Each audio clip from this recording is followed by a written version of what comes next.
nongeye gushimira ngo ikaze ukomeje kurya ibiganiro bitandukanye bya Present TV tukugezaho aha tukubwira amakuru y'abahanzi bavuga butumwa wakoze Imana batandukanye insengero ndetse n'abatubanjirije muri urugendo rw'agakiza kuko nta muhanga warwo byose tukavuga tugamije kugira ngo tubashe gusindagizanya muri urugendo. Aha ndakubwira mwe mu byaranze iyima rya Rev Karangwa Ephrem ryagenze rite, ese ingoma ye niki kiyihanguye nyuma y'imyaka isaga 3 amaze ari ku ngoma ari umuvugizi w'itorero rya ADEPR mu Rwanda. Uyu mugabo bigenze bite kugira ngo ave ku buyobozi igitaraganya?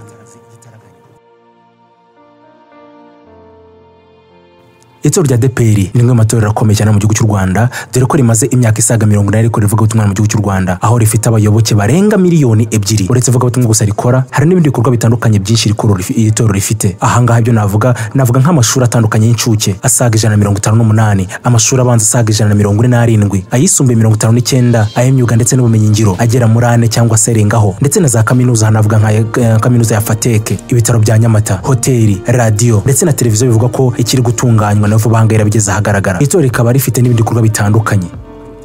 Ubusanzwe itorero ni umuryango witwa itorero rya Pentecote ryo mu Rwanda, mu nyito yaryo bakavuga ngo ADEPR. Rikaba ari umuryango ushingiye ku idini ugizwe n'abakristo bibumbiye mu maparuwase nk'uko biteganwa n'amategeko shingiro cyangwa se y'uyu muryango. Icyicaro gikuru cy'itorero kibarizwa mu mujyi wa Kigali mu karere ka Gasabo ahazwi nko ku Kimihurura.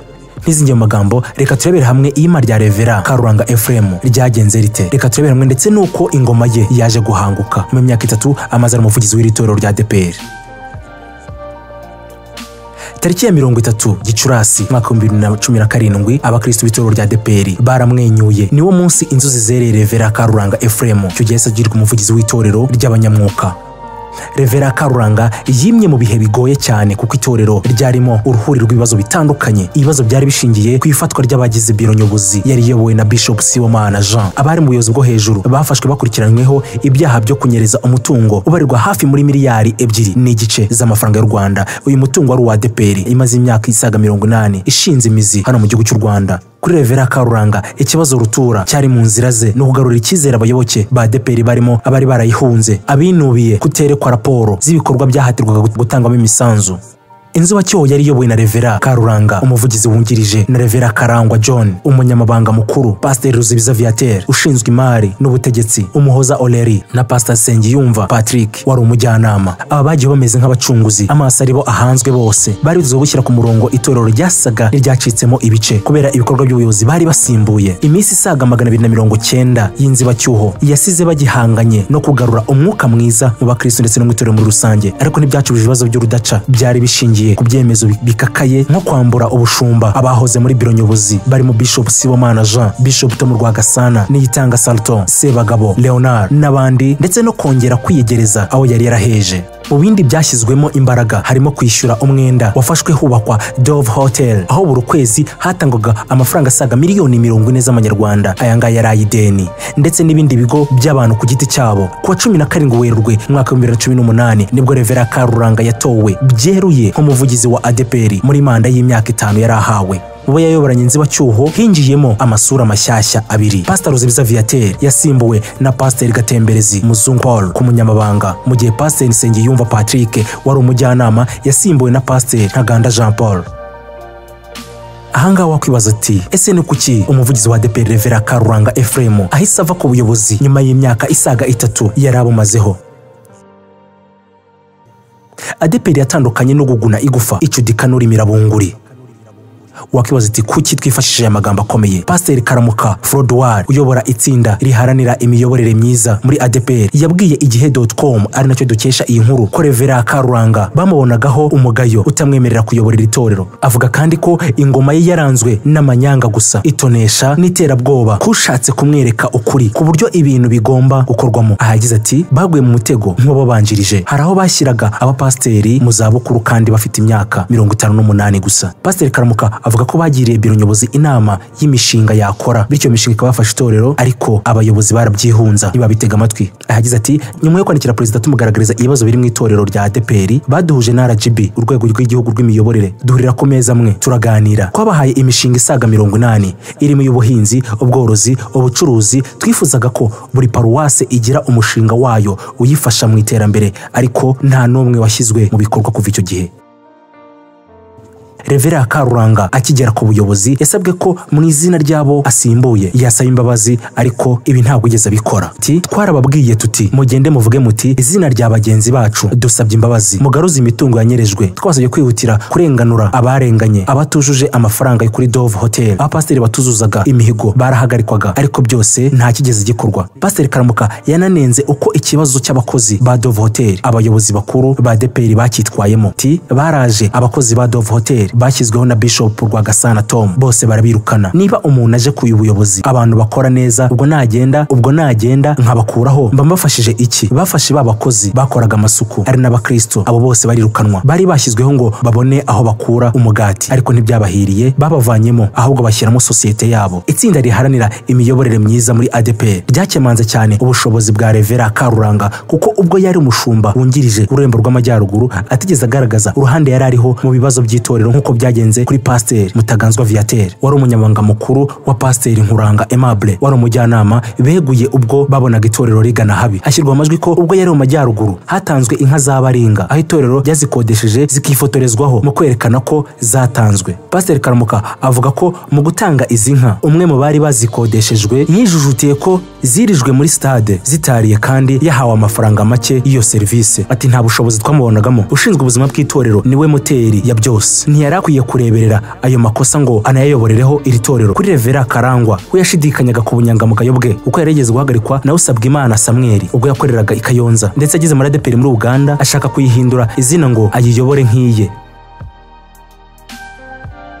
Ni byinshi byakomeje kumuvugwaho, reka turebe ikiswe ngo ihuzagurika mu gufata ibyemezo byamuranze. Abakurikiranira hafi ibya ADEPR bavuga ko Biro Nyobozi ya Rev Karuranga mu byo yagombaga kwirinda harimo no gusubira ibyo abababanjirije bakoze. Umwe mu basesenguzi avuga ko ibi bibazo abambere bazize bitigeze bikosorwa. Ahagize ati aba bagabo bari bameze nk'abari mu kinamico, ashimangira ko abababanjirije babarushije ibikorwa kuko bubatse hoteli banatangiza radio ya ADEPR ifite izina rya Life Radio. Yagize ati mu minsi ishize numvise ko bari bagiye kugurisha ibikoresho bya radio ndetse na televiziyo kuko itunguka, nyamara bishyizwe ku murongo abakristo bwabo batunga ibi bitangazamakuru byamamaza ubutumwa bwiza. Reka turi mu 2020 byawuranze. Umwotsi w'umuriro wo muri Biro Nyobozi wagaragayemo waturutse he?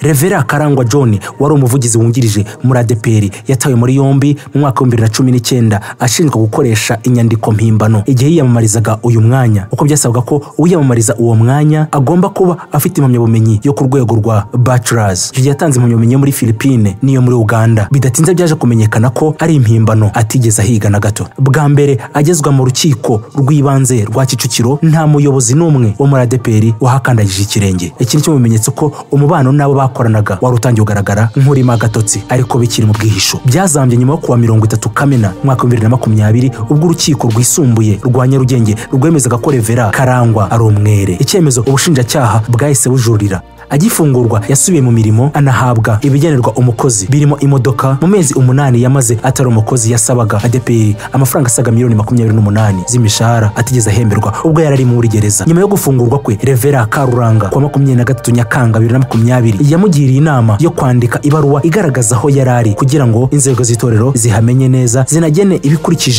ibikurikije amabwiriza itorero rigenderaho n'imicungire y'abakozi baryo. Wakwibaza uti kuki itegeko ryahagaritse Pastor Zigirinshuti Michel ryarengejwe ingohe kuri Rev Karangwa? Muri Werurwe mwaka wa 2018 Pastor Zigirinshuti Michel wari ukuriye ivugabutumwa n'amahugurwa muri ADEPR yirukanwe ashinjwa gutakazi. Uyu mugabo yaratuye mu giterane cy'itorero Fullness of God International Ministries rifatanyije na Paran Pentecostal Church Ministries muri Afrika y'Epfo. Yaragiye kubwiriza bizwi, ndetse ibaruwa imutumira yanyuje mu buvugizi bwa ADEPR anabimenyesha umuvugizi wungirije asaba uruhushya, ariko birengwaho arirukanwa. Umwe mu bakristo ba ADEPR yabwiye igihe ko bitumvikana uburyo Zigirinshuti Michel yahagaritswe nyuma y'imisi 15, ariko Karangwa John we akamara amezi 8 akagarurwa mu mirimo. Ibi byabishatse kuvuga iki? Ibi bisobanuye iki? Ubusanzwe umukozi yamaze amezi 3 ataboneka mu kazi yandikirwa asabwa ibisobanuro byaho aherereye. Ati ni gute umuntu afungwa akamara amezi 8 akagaruka mu kazi ukamuha ibiro ukurikije uko Michel Zigirinshuti Pasiteri uko bamugenje, uko imisi 15 bari bamwirukanye? Ntiwavuga ko ari ubuswa bwo kutabimenya, aho gushobora gusanga hari ikindi bashingiyeho. Iki cyemezo kijya gusa n'icyafashwe mu ntangiriro za Nyakanga 2020 aho ADEPR yahagaritse Pasiteri Zigirinshuti Michel ku nshingano ze azizwa ubuhanuzi yatanze mu gihe abandi barimo nka Pasiteri Habyarimana Desire barizwa muri paruwasi yo mu Gatenga bandikiwe amabaruwa yo kugawa ngo kuko yasezeranije umukobwa. N'ibyemezo byafashwe ariko inzego zigahakana uruhare rwazo muri ibyo, ari nacyo abasesenguzi bashingiraho bakemanga ubunyangamugayo byakoranywe. Kuki Sibomana yinjije urukwi mu muriro ugurumana? Rev Sibomana Jean yasabye itorero kumurenganura agasubizwa mu nshingano ze akanahabwa ibigenerwa umukozi bigenwa n'amategeko ngengamikorere y'iri torero rya ADEPR. Umusaza wagizwe umwere yabisabwe nyuma yo kubona ko Rev Karangwa John asaba gusubizwa mu nshingano no guhabwa imishahara y'amezi 8 yamaze afunzwe. Nta gushidikanya ko ubu busabe bwashyize mu ihurizo rikomeye cyane ubuyobozi bwa ADEPR. Icyo gihe bwahise busigarana amahitamo amwe gusa ariyo kwakira Rev Karangwa akagarurwa muri biro. Inama y'ubuyobozi ariyo seya yateranye kwa 26 Kanama mwaka 2020 yanzura ko Rev Karangwa John ahagarikwa by'agateganyo amezi 3, ariko uburyo uwo mwanzuro watangajwemo byateje amahari. Ni mu gihe umuvugizi wa ADEPR yasabye umwungirije gutanga ibikoresho by'akazi, ariko seya iritambika ko kanya gitaraganya ivuga ko byatangajwe mu gihe inama yafatiwemo uwo mwanzuro yari itararangira, inasaba umuyobozi gusobanura iyo migirire idahwitse. Mu mabaruwa bandikiranye, Rev Karangwa yaregaga Karuranga muri seya avuga ko amurwaye ndetse anamutera ubwoba yishingikirije icyari cyo. Reka turebere hamwe ku makimbirane hagati ya seya ndetse na Biro Nyobozi. Inkomoko yayo ni iyihe? Muri Gicurasi umwaka 2020 Biro Nyobozi ya ADEPR yashinjwe kugabanya imishahara y'abakozi b'itorero binyuranyije n'amategeko, ariko yo ikavuga ko mu bihe bidasanzwe ifite ububasha bwo gufata ibyemezo byihutirwa. Biro Nyobozi yageneye abashumba b'indembo n'abakozi b'amatorero y'uturere ibamenyesha impinduka mu mishahara, ibasaba kubyumvisha abandi bakozi bayoboye. Umujyi wa Kigali abo mu karere ka Nyarugenge basinye inyandiko yemera kugabanyirizwa umushahara, ariko yeze kuba mu karere ka Gasabo ndetse na Kicukiro abantu babikozwaga bahisemo kubyanga. Biro Nyobozi yamenyesheje inama y'ubuyobozi seya ibyizo mpinduka kwa 13 Gicurasi mwaka 2020 ibinyujije mu butumwa bwa email. Umuvugizi wa seya Kayigamba Kaliste yasubije umuvugizi wa ADEPR Rev Karuranga Ephrem agaragaza ko baticaye ngo bahuze ibitekerezo ku cyemezo cyo kugabanya umushahara w'abakozi. Ibi bikaba byari binyuranyije n'amategeko shingiro ya ADEPR mu gace kayo ka 21 ateganya ko seya ariyo yemeza ibigendanye n'imishahara y'abakozi b'itorero. Ukurikiranira hafi ibya ADEPR avuga ko mu mabaruwa yabo harimo ubunyamwuga bukeya na seya yagaragaje aho ihengamiye. Mu ijambo ryagize ati, iyo urebye amabaruwa bandikiranye ubona ko umuyobozi wa seya yari afite uruhare mu makimbirane yari ahari. Amategeko avuga ko iyo seya yanzuye ikintu umuvugizi we ushyira mu bikorwa ko kanya. Inama yari ayirimo niba yararangiye cyangwa itararangiye yari abizi. Ikindi bari bafashe inyandiko mvugo barayisinya. Ntabwo umuvugizi yakwandika ikintu nk'icyo atazaho cyavuye. Yakubitanye n'igikuta cyo kumunaniza. Ibibazo biri muri ADEPR bishingiye ku buyobozi bwubatse nabi no guhangana kw'abato n'abakuru. Ati abantu bize kaminuza muri ADEPR barenze 6,000 ni gute bananirwa kubaka imiyoborere myiza? Harimo guhangana, hari abasaza badashaka kurekura, hakaba n'intiti zahejwe zishaka kwinjira, buri wese akaba ashaka kwihumura ku wundi. Nubwo abantu betwerera ibindi nk'amacakubiri, gusa usanga ari ikibazo cy'imiyoborere. Rev Karuranga mu mezi 39 yaramaze ari ku gasongero ka ADEPR nta bashumba bashya yigeze yimika. Azibukirwa ku guhinduranya abapasiteri kwaranze ingoma ye mu mizi ya mbere. Yegujwe mu gihe haburaga imyaka 3 ngo manda ye yatorewe igane ku musozo. Ku bindi byagarutsweho ku ngoma ya Rev Karuranga no gusaba itura abakristo mu gihe igihugu cyari muri gahunda yo guma mu rugo, kandi itorero ari ryo ryari rikwiye kubagobotora mu bihe bikomeye bari barimo. Ibibazo bishingiye ku miyoborere, imikorere n'imikoranire mibi mu nzego bigaragarira mu nyandiko zanditswe n'imikorere ikomeje guhembera amacakubiri no kubangamira ituze ry'abagize ADEPR. Ibindi birimo ibijyanye n'umutungo wanyerejwe ndetse utunzeyo agatoki agahita ahezwa mu nshingano z'itorero. Nyuma yo kubona ibibazo biri muri ADEPR kuwa 2 Ukwakira 2020 urwego rw'igihugu rw'imiyoborere RGB rwakuyeho inzego z'ubuyobozi muri ADEPR zirimo Biro Nyobozi, inteko rusange, inama y'ubuyobozi na komite nkemurampaka.